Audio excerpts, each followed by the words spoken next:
फिल्ममा सलिमान बानिया जब lead hero बने मान्छे सफल बन्नलाई परिश्रम निकै गर्नुपर्छ तर उनले त्यति धेरै परिश्रम भन्ने गर्नु परेन र फिल्ममा उनी राम्रो गरिरहेका छन् र उनले 2वटा फिल्म मात्र खेलेका छन् 2वटा फिल्म खेलिसकेपछि पनि उनी बवाल हिरो बनेका छन् उनलाई जो कसैले किन्दैन सुकिलो मुकिलो ज्यान चकलेटी अनुहार आकर्षक ड्रेसअप अनि भिन्न हेयर स्टाइल बाहिरी आवरणमा सलिमान बानिया यसै हिरो लाग्छन् संख्याको हिसाबले उनले मात्र 2 फिल्म खेलेका छन् ए मेरो हजुर 2 र यात्रा तर सलिमानको युवा पुस्तामा क्रेज र फ्यान फलोइङ लोभ लाग्दो रहेको छ फिल्ममा जिरोबाट हिरो सलिमानको पारिवारिक पृष्ठभूमि व्यवसाय हो सलिमानको रुचि पनि व्यवसायमै हो अझ ठूलो व्यवसायी बन्ने र गरिरहेका पनि छन् उनका लागि कल्पना बाहिरको कुरा थियो फिल्मको हिरो बन्ने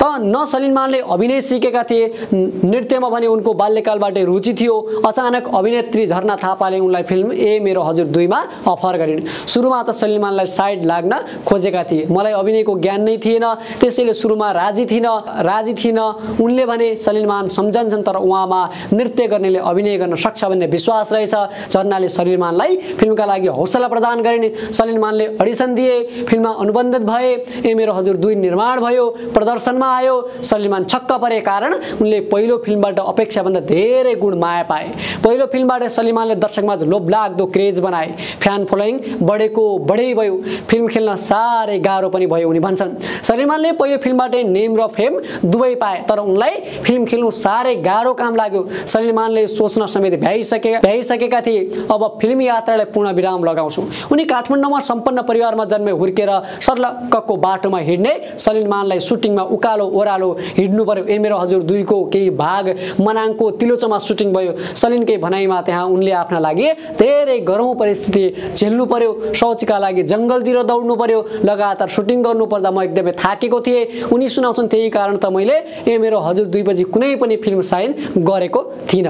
दर्शकको मायाले फिल्म छाड्न सकिन फिल्म अभिनयलाई पूर्ण विराम लगाउने सलिमानको सोच धेरै समय टिक्न सकेन दर्शकले देखाएको मायाले आफूलाई फिल्म क्षेत्रबाट टाढिन नदिएको उनले बताए केही पहिलेसम्म सामान्य जीवन बिताएका सलिमानलाई नचिनेका मानिसले पनि नामले बोलाउन थाले नचिनेका मानिसहरू फोटो खिचौ भन्दै नजिकिन थाले कसैले त अर्को फिल्म कहिले आउँछ भनेर प्रश्न तिर्साइरहेका छन् दर्शकले यस्तै मायाले मैले अरु फिल्म पनि गर्नुपर्छ भन्ने सोच बनाए सलिमान हाँस्दै सुनाउँछन् केही फिल्मको स्क्रिप्ट चित्त बुझ्दो नभएर खेलिन लगत्तै यात्राको कथा निर्माण टिम मन परेर अभिनय गरे सलिमानलाई धेरै स्टाइलिश कलाकार भन्छन् उनी स्वयं भन्छन् दर्शकले मेरो भिन्न गेटअप हेयर स्टाइललाई बढी मन पराउनुहुन्छ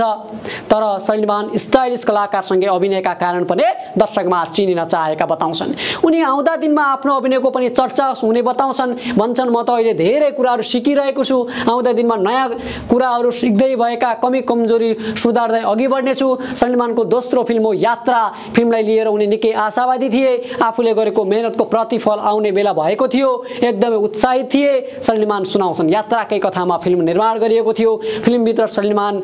भ्लगिङ टिम लिडरको भूमिकामा थिए फिल्मभित्र धेरै कन्टेन्टहरू छन् उनी भन्छन् एक्सन इमोसन स्याड सबै कुराहरू समावेश थिए दर्शकले फिल्म हेरिरहँदा सुरुदेखि अन्त्यसम्म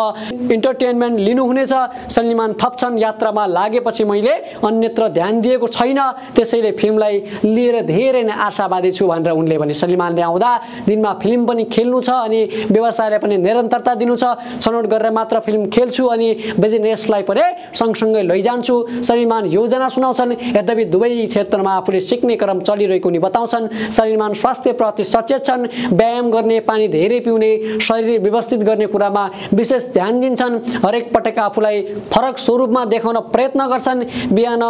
7-8 बजे उठ्छन् साँझ 9-10 बजेसम्म घरमा पुगिसक्छन् उनको फेसबुक लगाव भने अलि कम छ फेसबुक भन्दा इन्स्टाग्राम धेरै चलाउँछन् सलिमान भन्छन् फेसबुकमा धेरै कुराहरू गज्याङ गुजुङ लाग्छ धेरै कुराको मार्केटिङ भइरहेको हुन्छ नि उनी सम्झिरहेका हुन्छन् तर पछिल्लो समय उनी फिल्ममा छैनन् व्यवसायमा अलि बढी छन् फिल्ममा पनि उनको लोभलाग्दो क्रेज छ अहिलेका दर्शकहरू उनलाई फिल्ममा हेर्न चाहिरहेका छन्।